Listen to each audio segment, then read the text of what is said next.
Belum lama ini beredar di media sosial unggahan video yang memperlihatkan pengemudi mobil VW Beetle berwarna kuning kabur dari polisi di pos penyekatan mudik Prambanan, Klaten, Jawa Tengah.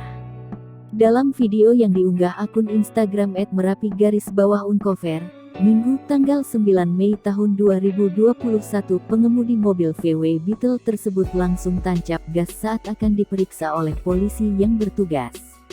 Dalam usahanya melarikan diri, pengemudi tersebut sempat menabrak salah satu anggota kepolisian. Dari sisi hukum, sikap pengemudi yang kabur saat diperiksa oleh petugas kepolisian tersebut melanggar aturan undang-undang yang berlaku. Melalui akun Instagram resmi Polres Klaten di @polres_klaten, telah dijelaskan bahwa pengemudi mobil VW Beetle kuning yang kabur dan menabrak anggota polisi yang bertugas telah ditangkap dan diamankan di Polres Klaten.